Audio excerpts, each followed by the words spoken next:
Le rapport, on va voir sa définition. Donc le rapport, c'est un document écrit qui est rédigé c'est un document écrit dans lequel on analyse des faits et on propose des actions ou des pistes de réflexion. C'est un document qui est destiné à faciliter la prise de décision donc du chef d'entreprise ou du cadre qui en est responsable. Et ce document écrit, c'est un document que l'on exprime à titre personnel, donc on donne son point de vue, on donne son avis, donc il vous engage. Alors en fait, un rapport, qu'est-ce que c'est? C'est un document écrit, d'accord? Il y a en fait 3 familles de rapports. Vous avez le plus commun, c'est le rapport d'étude. Donc un rapport d'étude, c'est un document dans lequel on analyse la situation actuelle, donc on analyse l'existant et on propose des solutions d'amélioration. Donc ça, c'est le cas le plus fréquent. Le deuxième type de rapport, c'est celui qu'on appelle le rapport d'opportunité. Alors le rapport d'opportunité, il n'y a pas franchement de problème dans l'entreprise, mais on peut envisager un projet à plus ou moins long terme. Donc on va rédiger un rapport d'opportunité dans lequel on va justifier un investissement. Donc l'investissement, ça peut être un choix de nouveaux logiciels, c'est l'embauche d'un nouveau salarié, etc. Ou alors, donc, on va justifier justement la création d'un nouveau poste. Bon, ça, ce sont des exemples, hein. Il en existe bien sûr d'autres possibilités. Et puis on va avoir troisième type de rapport, le rapport de synthèse. Alors le rapport de synthèse, nous avons travaillé sur les vidéos précédentes sur la note de synthèse. Eh bien, il y a confusion entre les termes, hein, note de synthèse et rapport de synthèse. Globalement, il s'agit du même type de document, sauf que dans la note de synthèse, bien, on reste assez neutre, alors que dans le rapport, on va s'exprimer en son propre nom, c'est-à-dire qu'à la fin de son rapport, bien sûr, on donne sa position. En tout cas, on étudie un ou plusieurs documents sur un sujet donné et puis on donne son point de vue. Donc, ces 3 types de rapports, donc type rapport d'étude, rapport d'opportunité, rapport de synthèse, ce sont des documents qui circulent dans l'entreprise. Bien sûr, ceux qui seront le plus utilisés, ceux que l'on voit le plus circuler, ce sont les rapports d'études. Donc en fait, il y a un problème, eh bien il va falloir proposer des solutions. Alors, vous avez vu que dans ce type de rapport, je n'ai pas du tout parlé du rapport de stage. Là, je vous parle du rapport qui circule dans l'entreprise. Le rapport de stage, c'est celui que vous allez réaliser pour votre examen et que vous allez présenter à un jury. Alors, on n'est pas du tout dans la même organisation, dans les mêmes méthodologies, etc. C'est un outil à part. C'est pour cela que je ne voulais pas indiquer ici. Rapport de stage, c'est autre chose, une autre vidéo qui mérite bien sûr d'être exploitée dans un autre sens.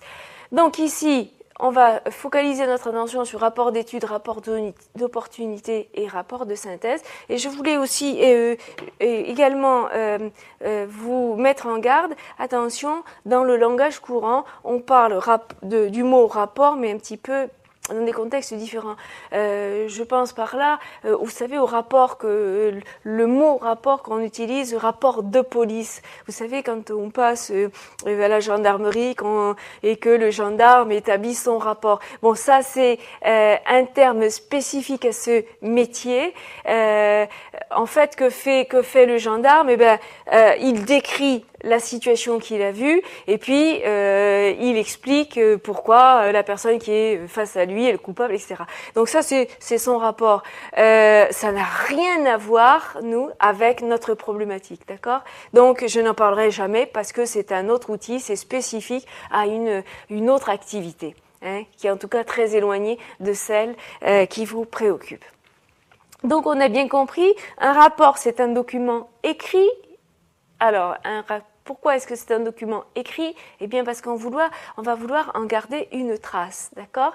Et c'est sûr que des problématiques dans l'entreprise, il y en a tous les jours.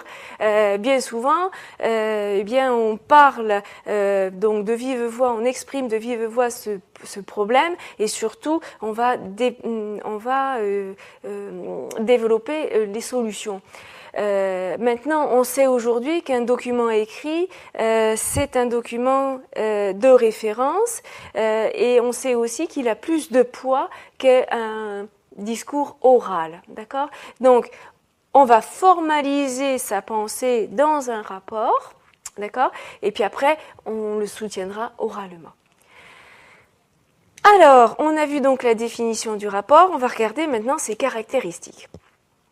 Alors, un rapport, c'est un document qui est interne à l'entreprise.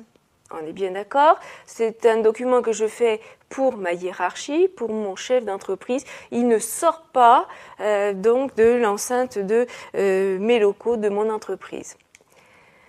Donc, c'est un document interne qui circule dans le sens ascendant, donc de la base vers la hiérarchie. En général, on rédige un rapport parce que le supérieur hiérarchique l'a réclamé. Maintenant, on peut aussi le proposer spontanément. On peut soi-même déceler une problématique et puis rédiger un rapport. Donc, ça sera un petit peu à la surprise du chef d'entreprise. Et également, ce qu'il faut bien vérifier, c'est la taille du document. Un rapport, dans l'imaginaire, dans l'inconscient, on s'imagine qu'un rapport, c'est un document qui est très volumineux. Non, pas forcément.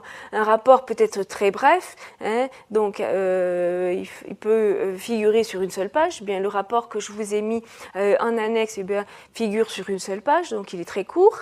Donc celui-ci prendra la forme plutôt d'une lettre, ou alors je peux établir un rapport qui est long, qui fera plusieurs pages. Alors quand je dis plusieurs pages, ça peut être très variable, ça peut être 10 pages, ça peut être 20 pages, ça peut être 50 pages, ça peut être 200 pages. Bon, je vous rassure, c'est pas très commun, sauf dans des circonstances exceptionnelles, mais nous en parlerons un petit peu après. Donc, le rapport peut être très court, donc il peut figurer sur une seule page, ou alors il peut être long, et à ce moment-là, ça va être un document relativement épais qui sera relié, et à ce moment-là, ce document comprendra un sommaire pour faciliter sa lecture rapide.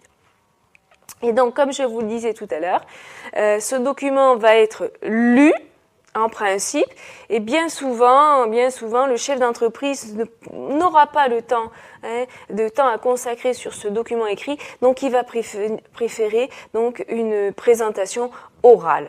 C'est en général ce qui se fait donc le plus souvent. Donc, on va exprimer tout ce que l'on a évoqué dans son rapport écrit, on va le faire oralement, et puis il va y avoir des échanges entre le chef d'entreprise et vous.